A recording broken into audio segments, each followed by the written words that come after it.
Hello dear students, तो इस tutorial में मैं आपको समझाऊंगा कि हम क्लास मैनेजमेंट सिस्टम पाइथन और माई एसक्यूएल का सर्वर यूज करके किस तरीके से बना सकते हैं। ओके, तो बहुत ही इजी है इस प्रोजेक्ट को बनाना। तो आगे बढ़ने के साथ साथ आप ट्यूटोरियल को लाइक कर दीजिए और चैनल को सब्सक्राइब कर लीजिए ताकि ऐसे ही अच्छे अच्छे ट्यूटोरियल्स आपको यूं ही मिलते रहें। तो इस प्रोजेक्ट को बनाना जब मैंने शुरू किया तो सबसे पहला काम मैंने क्या करा, तो सबसे पहला काम मैंने करा एसक्यूएल के सर्वर में टेबल्स को बनाया जाए। तो किस तरीके से बनाया मैंने, तो मैं आपको स्क्रिप्ट शो कर देता हूं। जैसे कि आप देख रहे हो दो स्क्रिप्ट हैं यहाँ पर, एक जिसमें पाइथन की कोडिंग है और दूसरे स्क्रिप्ट है जिसके अंदर एसक्यूएल सर्वर के लिए कोडिंग है टेबल्स बनाने के लिए। तो सबसे पहले एसक्यूएल सर्वर के लिए हम कोडिंग करेंगे। तो आपको सिंपली क्या करना है, जैसे कि ये पाइथन का हम सॉफ्टवेयर ओपन कर लेंगे और सॉफ्टवेयर ओपन करने के बाद आपको कंट्रोल+N करना है। तो यहाँ पर ये एम्प्टी स्क्रिप्ट आ जाएगी, ठीक है। और इस एम्प्टी स्क्रिप्ट में आप क्या करेंगे, ये वाली जो कोडिंग है जो यहाँ पर मैंने लिखी हुई है सेम यही कोडिंग आपको लिखनी है। तो क्या है ये कोडिंग और उसके बाद क्या करना है वो देख लेते हैं अभी। तो mysql.connector को इंपोर्ट करा, सिंपल इस तरीके से लिख देना है। और इंपोर्ट करने से पहले ध्यान रखिएगा कि cmd के जरिए, ठीक है, cmd के जरिए फिर इंस्टॉल mysql.connector, ठीक है, ये आप एग्जीक्यूट कर दीजिएगा। इससे क्या होगा कि mysql और पाइथन को जो कनेक्ट करने का जो, ठीक है, लाइब्रेरी है वो इंस्टॉल हो जाएगी जिसका नाम है mysql.connector। इंटरनेट से कनेक्ट होना चाहिए सिस्टम। तो इंस्टॉल करने के बाद आप क्या करेंगे, यहाँ पर इंपोर्ट कर लेंगे और जो आपका mysql सर्वर है उसके लिए हम क्या करेंगे, होस्ट यूजर नेम पासवर्ड लिख देंगे। पासवर्ड जो भी आपके mysql सर्वर का पासवर्ड है, यूजर नेम जो भी है, अगर आप रूट लिखकर चेक कर लीजिएगा अगर आपको आपके सर्वर का यूजर नेम नहीं पता है तो। लोकल होस्ट बिल्कुल ऐसे ही रखना है। अब यहाँ पर जो लाइब्रेरी है mysql.connector उसे मैंने शॉर्ट नेम दे रखा है ए, ठीक है, ताकि कोई भी इसका फंक्शन में यूज करूँ तो ए नाम से यूज कर सकूँ, ठीक है। तो a.connect मैंने यूज करा mysql.connector लाइब्रेरी का और con नाम के वेरिएबल में रखा है, मतलब कि कनेक्शन। अब MySQL के सर्वर में कुछ भी हमको रीड करना है या राइट करवाना है तो कर्सर बनाना पड़ता है। तो कनेक्शन का हमने कर्सर बना लिया सी वाले वेरिएबल में। अब यहाँ पर आप देख रहे हो मैंने 6 एसक्यूएल क्वेरीज लिखी हुई हैं। अब ये जो 6 एसक्यूएल क्वेरीज हैं वो क्या कर रही हैं वो देख लो। पहली एसक्यूएल क्वेरी है डेटाबेस क्रिएट करना, क्लास नाम का डेटाबेस क्रिएट करना है जिसके अंदर हम हमारी 4 टेबल्स बनाएंगे, ठीक है। तो डेटाबेस क्रिएट कर लिया और जो क्वेरी है वो SQL1 वाले वेरिएबल में है और इस क्वेरी को एग्जीक्यूट कर दिया कर्सर से, ठीक है, c.execute लगा के, क्योंकि c के अंदर क्या है कर्सर बनाया हुआ है हमने। दूसरी क्वेरी लिखी यूज क्लास, मतलब कि जो डेटाबेस क्रिएट करा है क्लास नाम का उसे यूज करना है तभी टेबल्स जो है वो क्रिएट हो पाएंगी। तो डेटाबेस को हमने यूज कर लिया और इस क्वेरी को भी एग्जीक्यूट करा। अब जो तीसरी, चौथी, पांचवी और छठवीं ये जो क्वेरीज है, इन क्वेरीज में मैंने बनाई है 4 अलग अलग टेबल। तो पहली टेबल का नाम है मॉनिटर। तो इस वाली टेबल में मैं क्या डेटा इंसर्ट करवाऊंगा, मॉनिटर वाली टेबल में मैं 3 कॉलम्स बना रहा हूँ, रोल नंबर, नेम और मंथ। मतलब किस मंथ के लिए कौन सा बच्चा जो है वो मॉनिटर बना है। तो डेटा 3 कॉलम्स में रहेगा। रोल नंबर जिसको मैंने डेटा टाइप दिया है varchar, ठीक है, 5 मैंने लिमिट दी है रोल नंबर्स के लिए। और नेम जिसमें डेटा टाइप varchar जिसमें मैंने लिमिट दी है 50। मंथ जिसमें डेटा टाइप varchar और जिसमें मैंने लिमिट दी है 20, मतलब किस मंथ में कौन सा मॉनिटर है। उसके बाद टेबल्स बनाने के लिए जो दूसरी क्वेरी है वो है SQL4 वाली और इसमें मैंने बनाई है मार्क्स वाली टेबल। तो मार्क्स वाली टेबल में क्या क्या डेटा रखा हुआ है वो देख लेते हैं।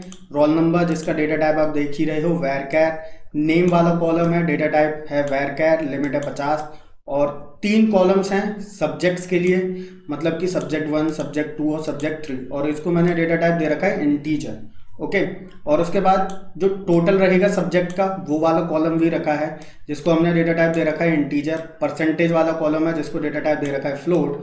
टर्म वाला कॉलम है जिसको डेटा टाइप दे रखा है varchar, मतलब कि टर्म 1, टर्म 2, टर्म 3 इसके लिए, ठीक है। तो 2 टेबल्स बन चुकी हैं और जो दूसरी वाली टेबल है उसको भी हमने एग्जीक्यूट करा। उसके बाद अटेंडेंस वाली टेबल बनानी है। अटेंडेंस वाली टेबल के लिए हमने 2 कॉलम्स रखे हुए हैं, डेट और कौन कौन से रोल नंबर्स एब्सेंट हैं वो, ठीक है। तो डेट वाले कॉलम का डेटा टाइप varchar है और एब्सेंटीज रोल नंबर्स वाले कॉलम का डेटा टाइप varchar है। इसमें लिमिट दे रखी है मैंने 500, 100 भी दे सकते हैं, ठीक है। तो इट टोटली डिपेंड्स कि कितने स्टूडेंट्स हैं। तो इस क्वेरी को भी एग्जीक्यूट कर दिया। और जो सबसे लास्ट वाली क्वेरी है स्टूडेंट्स वाली टेबल बनाने के लिए, मतलब कि स्टूडेंट्स का जो डेटा है ना, वो हम कहाँ रखेंगे, तो स्टूडेंट्स का डेटा हम रखेंगे स्टूडेंट्स वाली टेबल में, जिसमें 4 कॉलम्स हैं, रोल नंबर, नेम, फोन और उसके बाद एड्रेस, ठीक है। एड्रेस में आप देख रहे हो varchar डेटा टाइप है, 50 की लिमिट है। फोन में जो डेटा टाइप है वो भी varchar है, 20 की लिमिट है। हालांकि फोन नंबर जो होता है वो 10 डिजिट का होता है, पर हमने 20 लिया हुआ है, तो इट इज फाइन, ओके। तो इस क्वेरी को भी हम एग्जीक्यूट कर देंगे। और जब ये क्वेरीज एक एक करके हमने बना ली और एग्जीक्यूट कर दी, उसके बाद हम कॉमिट कर देंगे। और कॉमिट किसको हम करेंगे, कनेक्शन को कॉमिट करेंगे, तभी जो एसक्यूएल का सर्वर है उसमें डेटा राइट होगा। तो जब ये जो कोडिंग है वो आप क्या करेंगे, जो आपने एक न्यू स्क्रिप्ट ली थी, मैंने स्टार्टिंग में ही बताया था ट्यूटोरियल के, इस स्क्रिप्ट में आप रख देंगे इस कोडिंग को, ठीक है। मैं यहाँ पर रख के दिखा देता हूँ आपको। और इस स्क्रिप्ट में रखने के बाद आप क्या करेंगे, F5 ओके कर देंगे, ठीक है। इसको सेव करने के लिए बोला जाएगा, आप सेव कर देंगे, ओके। तो जब आप इसको सेव कर देंगे और ये जो आपका MySQL सर्वर है यहाँ पर आपको आ जाना है, ठीक है। और यहाँ पर आप चेक कर लीजिएगा, तो यहाँ पर आप देख लो क्लास नाम का डेटाबेस बन चुका है जो हमने इस स्क्रिप्ट में लिखा था। और यहाँ पर हम सेलेक्ट कर लेते हैं यूज क्लास, और उसके बाद क्लास वाली जो डेटाबेस है इसकी टेबल्स हम देख लेते हैं। तो 4 टेबल्स हमारी बन चुकी हैं। जब आप एसक्यूएल सर्वर के लिए पाइथन की ये कोडिंग लिख देंगे तो ध्यान रखिएगा कि ये वाली जो स्क्रिप्ट है इसको सिर्फ एक ही बार जो है वो एग्जीक्यूट करना है, ठीक है। क्योंकि एक ही बार एग्जीक्यूट करने पर जो है वो हमारा डेटाबेस और टेबल्स बन जाएंगे, गॉट इट। और ये वाला जो हमारा कोड है जिसमें हमारा मेन कोडिंग है प्रोजेक्ट का, इसको तो हम कितनी बार भी एग्जीक्यूट कर सकते हैं, ये आप जानते हो, गॉट इट। जितनी बार भी हम प्रोजेक्ट यूज करना चाहेंगे हम इसी वाले स्क्रिप्ट को यूज करेंगे। तो सर्वर के लिए पाइथन की स्क्रिप्ट रेडी हो चुकी है। उसके बाद हमको एक न्यू एम्प्टी स्क्रिप्ट लेनी है और इस एम्प्टी स्क्रिप्ट में हमको प्रोजेक्ट के लिए जो मेन कोडिंग है वो हमको लिखनी है, गॉट इट, जो कि आप स्क्रीन पर देख रहे हो। और इसको अभी हम समझेंगे। टेबल्स में डेटा रीड एंड राइट करवाने के लिए मैंने 4 फंक्शंस यूज करे हैं और इन फंक्शंस के नाम है मॉनिटर, मार्क्स, अटेंडेंस और स्टूडेंट्स, ओके। वही नेम्स यूज करे हैं जिन नेम से मैंने टेबल बनाई है। तो अब ये है पाइथन की स्क्रिप्ट, इसमें किस तरीके से एग्जीक्यूशन होगा वो देख लो। MySQL.connector को इंपोर्ट करा, कनेक्शन स्टैब्लिश किया, ठीक है। अब यहाँ पर आप देख लो डेटाबेस जो है वो मैंने ऑलरेडी लिखा हुआ है, जबकि सर्वर वाली जो कोडिंग थी, ठीक है, सर्वर वाली कोडिंग में डेटाबेस नहीं लिखा था क्योंकि हमने डेटाबेस क्रिएट करना था उस वक्त। तो अब जो है वो हम डेटाबेस क्रिएट कर चुके हैं, तो हम क्या करेंगे, पाइथन वाली कोडिंग में डेटाबेस लिख देंगे। उसके बाद 4 फंक्शंस हैं, मॉनिटर, मार्क्स और अटेंडेंस और स्टूडेंट्स। तो इसकी पूरी कोडिंग हम समझेंगे, ठीक है। तो अब होगा ये, सबसे पहले ये वाली लाइन एग्जीक्यूट होगी। जब हम इस कोडिंग को मैं एग्जीक्यूट अगर करता हूं तो देखो ये आपको दिख रहा है, लेकिन इसके पीछे की वर्किंग क्या है। तो सबसे पहले ये वाली लाइन एग्जीक्यूट होगी, फिर डेटाबेस का कनेक्शन स्टैब्लिश हो जाएगा। उसके बाद डायरेक्ट जो एग्जीक्यूशन है वो यहाँ से जंप होगा, कहाँ पर, इधर मेन वाले लाइन पर, ठीक है। तो मेन क्या है, यहाँ पर ये फंक्शन को कॉल किया जा रहा है। अब ये जो मेन फंक्शन मैंने बनाया हुआ है, इस मेन फंक्शन के जरिए जो हमारा प्रोजेक्ट है उसकी जो फंक्शनैलिटीज हैं वो कॉल होंगी। तो मेरे कहने का मतलब आप समझ गए कि जितने भी ये 4 टेबल के फंक्शन है और ये जो मेन फंक्शन है, टोटल 5 फंक्शन है, ये कब एग्जीक्यूट होंगे, जब ऊपर की ये लाइन एग्जीक्यूट हो जाएंगी और उसके बाद कनेक्शन जंप होकर इधर आएगा, यानी कि एग्जीक्यूशन जो है वो जंप होकर इधर आएगा। उसके बाद मेन फंक्शन कॉल होगा। मेन फंक्शन के कॉल होने पर हम जो है वो चूज करेंगे कि हम कौन सी फंक्शनैलिटी यूज करना चाहते हैं। अब सपोज कि हमने एंटर कर दिया 1 या 2 या 3 या 4, तो उसके अकॉर्डिंग ही फंक्शन कॉल हो जाएगा। कुछ और चॉइस अगर हम एंटर करते हैं तो वापस से व्हाइल लूप जो है वो एग्जीक्यूट होगा, गॉट इट। तो इतना आपको समझ में आ गया कि जो टेबल है उसके जो 4 हमारे फंक्शंस हैं वो 4 फंक्शंस कब एग्जीक्यूट होंगे, जब हम यहाँ पर चॉइस एंटर करेंगे। तो इस प्रोग्राम को मैं रन करता हूँ। अब देखो मॉनिटर है, तो मॉनिटर पर मैंने क्या ऑप्शन दे रखा है, 1, तो मैंने 1 एंटर करा, तो यहाँ पर ऑप्शन दिखा रहा है मॉनिटर टेबल को अपडेट करो या मॉनिटर टेबल को चेक करो। ठीक है, तो फंक्शनैलिटी क्या है देख लो। सपोज कि मैंने एंटर कर दिया 1, तो 1 पर क्या है, मॉनिटर फंक्शन कॉल होगा। तो लाइन से ये चारों फंक्शन समझ लेते हैं, बहुत ही ईजी फंक्शन है। तो जब मॉनिटर फंक्शन कॉल हो रहा है, आपको दिख रहा है कि यहाँ पर क्या पूछा जा रहा है, मॉनिटर टेबल को अपडेट करना है या चेक करना है। तो उसके लिए मैंने क्या करा, ऑप्शंस ले लिए यूज़र से, और अगर यूज़र 1 एंटर करता है तो ये वाली जो इफ़ के अंदर वाली कोडिंग है ये एग्जीक्यूट होगी, अगर यूज़र कुछ और एंटर करता है तो एल्स वाली कोडिंग एग्जीक्यूट हो जाएगी। ठीक है, तो यहाँ पर सपोज कि मैंने एंटर कर दिया 1, मतलब कि ये वाला जो मंथ है, इस मंथ के लिए मॉनिटर अपडेट करना है। तो क्या ले लेंगे हम, यूज़र स्टूडेंट का रोल नंबर ले लेंगे, स्टूडेंट का नेम ले लेंगे, कौन सा मंथ है ये ले लेंगे। इसको हम डाल देंगे डेटा नाम के वेरिएबल में, एक ट्यूपल बना देंगे 3 वेरिएबल्स की, और एसक्यूएल क्वेरी लिख देंगे इंसर्ट इनटू मॉनिटर वैल्यूज। अब ये जो 3 जो वेरिएबल्स हैं ये हमको इनपुट करवाने हैं, तो यहाँ पर 3% लिखने पड़ेंगे। तो ये हो गई हमारी क्वेरी, ये हो गया हमारा क्वेरी का डेटा। कर्सर बनाया, एग्जीक्यूट करा, एग्जीक्यूट फंक्शन के अंदर हमने क्या रखना है, क्वेरी रखनी है और डेटा रखना है। कॉमिट कर दिया, डेटा एंटर्ड सक्सेसफुली, और मेन फंक्शन वापस कॉल कर लिया, क्योंकि फंक्शनैलिटी एग्जीक्यूट हो गई है, जो मॉनिटर वाली टेबल थी वो अपडेट हो गई है। तो वापस से मेन फंक्शन दिखाना है ना कि अब कौन सा फंक्शन एग्जीक्यूट करना है, मेन फंक्शन ये है हमारा। ठीक है, तो यहाँ पर आप देखोगे कि हर एक फंक्शनैलिटी एग्जीक्यूट होने के बाद मैंने क्या करा है, वापस से मेन फंक्शन को कॉल किया है। ठीक है, तो वो इसलिए ताकि जो भी फंक्शनैलिटी एग्जीक्यूट हो जाए यूज़र को पता चल जाए कि अब क्या करना है। तो हमने क्या करा, टेबल को अपडेट करवा दिया मॉनिटर वाली। तो मैं आपको ये वाला जो है वो एग्जीक्यूट करके दिखाता हूँ। ठीक है, सारी फंक्शनैलिटीज एग्जीक्यूट करके दिखाऊंगा। तो सबसे पहले हम अपडेट कर लेते हैं मॉनिटर वाली टेबल को। ठीक है, तो रोल नंबर हम लिख लेते हैं, मान लो कि जो रोल नंबर 3 है उसको मॉनिटर बनाना है 3। अब स्टूडेंट का जो नेम है वो नेम हम यहाँ पर एंटर कर देते हैं, सपोज कि नेम है गर्वित, और उसके बाद मंथ, तो दिस मंथ इज अप्रैल। तो डेटा एंटर्ड सक्सेसफुली, क्लियर। तो इसके जरिए क्या हुआ है, डेटा एंटर हो चुका है सक्सेसफुली। अब सपोज कि हमको चेक करना है, ठीक है, तो चेक कैसे करेंगे, वापस से मेन फंक्शन कॉल हो चुका है, दिख रहा है आपको। 2 पर मैंने क्लिक करा, तो अब आप देखो दिसंबर में मॉनिटर था रोहित और अप्रैल में मॉनिटर है गर्वित, ये पूरा डेटा शो हो गया हमको। ठीक है, तो चेक मॉनिटर के लिए क्या कोडिंग है, जैसे कि आप देख रहे हो ऑप्शन 1 पर ये वाली कोडिंग एग्जीक्यूट हुई थी, तो ऑप्शन 2 पर ये वाली होगी। तो यहाँ पर क्वेरी लिखी है सेलेक्ट स्टार फ्रॉम मॉनिटर, मतलब कि मॉनिटर वाली जो टेबल है सर्वर में उसमें से सारी रोज इन कॉलम सेलेक्ट हो जाएगा। कर्सर बना लिया और कर्सर के जरिए एग्जीक्यूट करा क्वेरी को। फैच ऑल फंक्शन लगाया, फैच ऑल फंक्शन क्या करता है, जितने भी रोज हैं हमारे एग्जीक्यूशन के जरिए, ठीक है, हमको जो मिले हैं वो सारे रोज डी वाले वेरिएबल में आ जाएंगे। अब डी वाले वेरिएबल में हमने क्या करा है, ट्रैवर्सिंग कर लिया, मतलब आई को एक एक करके सारी रोज मिल जाएंगी और उतनी रोज जो है वो प्रिंट हो जाएंगी। तो आपको पता है 2 रोज हैं, तो ये वाला जो लूप है वो 2 बार चलेगा, क्योंकि आई को जो है वो एक एक करके डी वाले वेरिएबल की 2 रोज मिल जाएंगी। ठीक है ना, 2 ही रोज थी इसमें, क्लियर। और वापस से हमने क्या करा, मेन फंक्शन कॉल करा, जो कि आप देख ही रहे हो। तो ये मॉनिटर वाली फंक्शनैलिटी थी। अब देखते हैं रिपोर्ट कार्ड वाली फंक्शनैलिटीज। ठीक है, तो आप सपोज कि प्रोग्राम रन करा और यूजर ने एंटर कर दिया 2, तो मार्क्स वाला फंक्शन कॉल होगा। ठीक है, तो मार्क्स वाले फंक्शन में क्या है, सेम वही अपडेट करना है या चेक करना है। तो अपडेट के लिए क्या क्या है, आपको इतना पता है कि जो मार्क्स वाली जो टेबल है उसके अंदर कौन कौन से कॉलम्स हैं। ठीक है, तो डिस्क्राइब मार्क्स,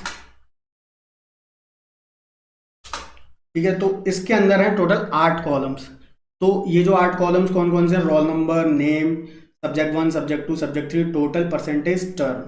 तो इसको मैं दिखा देता हूँ आपको। ऑप्शन 1 पर क्या है, मार्क्स अपडेट करने का जो है वो कोड लिखा हुआ है।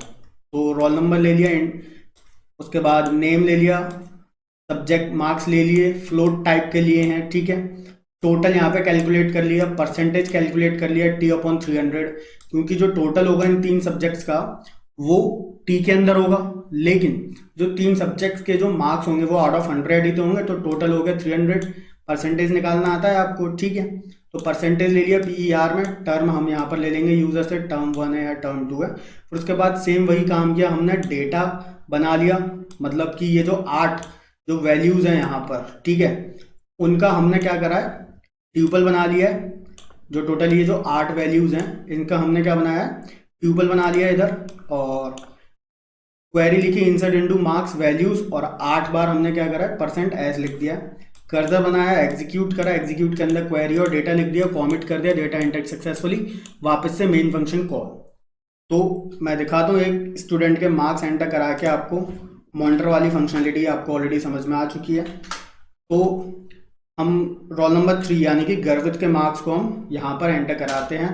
स्टूडेंट का नेम है गर्वित, ओके। तो सब्जेक्ट 1 89, आई मीन 98, फिर 89, सब्जेक्ट 3 हम दे देते हैं इसको 79, ठीक है। टर्म हम लिख देते हैं फर्स्ट टर्म। तो डेटा सक्सेसफुली एंटर हो गया है। अब सपोज कि हमको चेक करना है, तो चेक करने के लिए 2 पर रखना पड़ेगा हमको। तो अब यहाँ पर किसके मार्क्स चेक करने हैं, तो रोल नंबर लिखना पड़ेगा। तो यहाँ पर हमने अभी एंटर करे हैं रोल नंबर 3 के मार्क्स, है ना। तो 3 के मार्क्स हम यहाँ पर लिख देंगे 3, और टर्म कौन सा है, फर्स्ट टर्म के मार्क्स हमने अपडेट करे थे। तो एज यू कैन सी जो मार्क्स हमने एंटर करे थे वो यहाँ पर आ चुका है, 3 सब्जेक्ट के मार्क्स, टोटल और परसेंटेज, और टर्म यहाँ पर डिस्प्ले हो रहा है। अब इसके बाद अगर किसी पर्टिकुलर स्टूडेंट के मार्क्स चेक करने हैं किसी पर्टिकुलर टर्म के लिए, तो हम क्या करेंगे, आप जानते हो यूज़र जो है वो 2 एंटर कर देगा, और 2 एंटर करेगा तो एल्स पर आएगा प्रोग्राम, और एल्स में कोडिंग है वो देख लो। तो एल्स में क्या लिया है हमने यूज़र से, सबसे पहले रोल नंबर लिया है, और रोल नंबर लेने के बाद टर्म पूछ लिया है, और क्वेरी लिखी है एसक्यूएल की सिलेक्ट स्टार फ्रॉम मार्क्स। अब यहाँ पर लगाया है हमने वेयर स्टेटमेंट। तो वेयर स्टेटमेंट में हमने बोला है कि वो रोज सेलेक्ट करो मार्क्स वाली टेबल में से जहां पर रोल नंबर परसेंट एस है और टर्म परसेंट एस है। तो रोल नंबर परसेंट एस और टर्म परसेंट एस ये दोनों ही मैच होने चाहिए। क्यों? क्योंकि हमने एंड ऑपरेटर लगाया है। तो कर्सर बनाया और एग्जीक्यूट हमने करा, ठीक है। एग्जीक्यूट फंक्शन के अंदर हमने एसक्यूएल को रखा है, यानी कि एसक्यूएल की क्वेरी को, और ट्यूपल रखी है डायरेक्ट। ऊपर आप देख रहे हो हम जो वैल्यूज यूजर से ले रहे थे उसको एक वेरिएबल में रख रहे थे ट्यूपल बनाकर। तो यहाँ पर हम क्या करेंगे, विदाउट एनी वेरिएबल डायरेक्ट मैंने आपको रख के दिखाया है कि हम डायरेक्ट भी रख सकते हैं। तो रोल नंबर और टर्म ले लिया और एग्जीक्यूट कर देंगे इस क्वेरी को। तो उसके बाद आप देख रहे हो मैंने यहाँ पर फैच ऑल नहीं लगाया है। क्यों नहीं लगाया है? क्योंकि जो रो आएगी वो एक ही रो आएगी, है ना। क्योंकि किसी पर्टिकुलर स्टूडेंट के जो मार्क्स होंगे वो एक टर्म के एक ही बार वहाँ पर होंगे टेबल के अंदर। तो वो जो रो होगी वो हम डिस्प्ले कर लेंगे ट्रावर्सिंग के जरिए ही। Got it? और उसके बाद मेन फंक्शन को कॉल कर लिया है। तो ये जो थी हमारी, ये इतना आपको समझ में आ गया कि किस तरीके से हमने मार्क्स को अपडेट करा है और मार्क्स को चेक करा है। तो मार्क्स को चेक करने के बाद अब जो 2 हमारे फंक्शन बचते हैं वो है अटेंडेंस और स्टूडेंट्स। तो जब यूजर अगर 3 चॉइस को एंटर करता है मेन फंक्शन के कॉल होने पर तो अटेंडेंस फंक्शन कॉल होता है। तो अटेंडेंस फंक्शन में क्या हुआ है, वापस अपडेट अटेंडेंस या फिर चेक अटेंडेंस। तो अपडेट अगर अटेंडेंस करता है तो इफ पर आएगा प्रोग्राम, और जहां पर हम डेट ले लेंगे, और डेट लेने के बाद रोल नंबर जो है वो एंटर करवा लेंगे कि कौन कौन से रोल नंबर्स एब्सेंट हैं, और डेटा नाम के वेरिएबल में रखेंगे, और वापस insert into attendance values percentage in दोनों के लिए। Got it? कर्सर बनाया, एसक्यूएल की क्वेरी को एग्जीक्यूट करा, कॉमेंट लगा दिया, और उसके बाद डेटा एंटर्ड सक्सेसफुली, और वापस मेन फंक्शन कॉल। अब यहाँ पर आप देख रहे हो कॉमेंट कब कब लग रहा है क्वेरी एग्जीक्यूट करने के बाद। तो जब हम टेबल के अंदर डेटा लिख रहे हैं, सर्वर के अंदर डेटा डाल रहे हैं, तब लग रहा है कमेंट, है ना। यहाँ पर कमेंट नहीं लगा है क्योंकि हम यहाँ पर टेबल में से डेटा फैच करके डिस्प्ले करवा रहे हैं, है ना। और इधर भी कमेंट नहीं लगा है क्योंकि यहाँ पर भी हम जो है वो मॉनिटर वाली टेबल में से डेटा फैच करके डिस्प्ले करवा रहे हैं। इधर कमेंट लगा है क्योंकि इधर हम डेटा डाल रहे हैं, और मार्क्स वाली टेबल में भी इधर कमेंट लगा है क्योंकि इधर मार्क्स हम डाल रहे थे। Got it? ऐसे ही अटेंडेंस वाली टेबल में इधर कमेंट लगा है क्योंकि इधर अटेंडेंस अपडेट कर रहे हैं। अब सपोज कि यूजर अटेंडेंस चेक करना चाहता है, तो सिंपल है, select star from attendance, cursor बनाया, एग्जीक्यूट करा, फैच कर ली सारी रोज, ट्रैवर्सिंग के जरिए डिस्प्ले कर ली, वापस मेन फंक्शन कॉल। तो अब मैं आपको अटेंडेंस वाली जो फंक्शनैलिटी है ये एग्जीक्यूट करके दिखा देता हूँ। तो यहाँ पर हम सिंपली 3 एंटर करेंगे। सबसे पहले अटेंडेंस अपडेट कर लेते हैं। तो सपोज कि इस डेट के लिए हम क्या कर रहे हैं, अटेंडेंस को अपडेट कर रहे हैं। रोल नंबर हम लिख देते हैं कि 3, 5 एंड 7 ये 3 रोल नंबर एब्सेंट है। और उसके बाद चेक कर लेते हैं, 3 हमने लिखा और चेक अटेंडेंस। तो आप देख रहे हो जितनी भी रोज थी वो सारी रोज हमको डिस्प्ले हो जाएंगी कि कौन सी डेट को कौन से रोल नंबर्स एब्सेंट थे। उसके बाद जो लास्ट फंक्शनैलिटी है वो है स्टूडेंट्स के डेटा को अपडेट करने के लिए। तो मैं पहले इस फंक्शनैलिटी को यूज़ करके दिखा देता हूँ, अपडेट डिटेल्स। तो रोल नंबर 3 की डिटेल्स हम एंटर कर देते हैं। रोल नंबर 3 नेम है गर्वित और इसका फ़ोन नंबर हम यहाँ पर लिख देते हैं, 10 डिजिट्स का होना चाहिए जो भी फ़ोन नंबर हो। Got it. और इसके बाद हम चेक कर लेते हैं 1 2 3 4 5 6 7 8 9 10। ओके। इसके बाद एड्रेस हम लिख देते हैं, जो भी एड्रेस हो। ठीक है, तो जितना भी बड़ा आप एड्रेस लिखना चाहें आप लिख सकते हैं। हमने, आप जानते हो कि जब हमने ये टेबल बनाई थी तो उस वक्त हमने ऑलरेडी जो एड्रेस वाला जो कॉलम था, है ना, उसको हमने कितना यहाँ पर हमने लिमिट दिया था, यहाँ पर 50 का लिमिट दिया हुआ है। ठीक है, तो 50 कैरेक्टर्स तक का हम एड्रेस यहाँ पे पुट कर सकते हैं। मैंने सिंपली लिखा हुआ है आगरा। Got it. तो गर्वित की जो डिटेल्स हैं वो एंटर हो चुकी हैं। अब चेक कर लेते हैं जितने भी स्टूडेंट्स की डिटेल्स हैं। ठीक है, तो यहाँ पर 2 स्टूडेंट्स की डिटेल्स हैं हमारे पास। क्लियर। तो इसी तरीके से हम क्या कर सकते हैं, we can simply make a project. तो इसकी जो कोडिंग है स्टूडेंट्स वाले टेबल की, ये समझ लेते हैं। सिंपली सबसे पहले यूजर से ऑप्शन पूछा है कि टेबल को अपडेट करना है या चेक करना है। तो अपडेट करने के लिए 1 प्रेस करा। अब इसके बाद क्या होगा, रोल नंबर, उसके बाद नेम, उसके बाद फ़ोन, उसके बाद एड्रेस, ये हमने यूज़र से ले लिया। डेटा बनाया, insert into student values, percentage percentage percentage percentage, cursor बनाया, एग्जीक्यूट फंक्शन लगाया, कॉमेंट लगाया और डेटा एंटर्ड सक्सेसफुली। और वापस से जो है वो मेन फंक्शन हमने यहाँ पर लिख दिया। अब सपोज कि यूज़र जो है वो चेक डिटेल्स करना चाहता है तो एल्स पर आ जाएगा program, select star from students, जितनी भी रोज हैं कॉलम्स हैं वो सेलेक्ट हो जाएंगे। कर्सर बनाया, एग्जीक्यूट कर दिया इस क्वेरी को, फैच ऑल लगा दिया और जो वेरिएबल है डी उसमें लगा दी हमने ट्रावर्सिंग। ट्रावर्सिंग लूप के जरिए होता है, फॉर लूप के जरिए हो सकता है और वाइल लूप के जरिए, हमने यहाँ पर फॉर लूप के जरिए करा है। और उसके बाद जब सारी रोज प्रिंट हो जाएंगी तो वापस से मेन फंक्शन कॉल। तो ये है हमारा project class management system. Got it. Make sure students कि आप चैनल को सब्सक्राइब जरूर कर लीजिए और आगे आने वाले ऐसी ट्यूटोरियल्स के लिए बेल आइकन भी प्रेस कर दीजिएगा ताकि आपको टाइम टू टाइम जो है वो पता चलता रहे। ठीक है।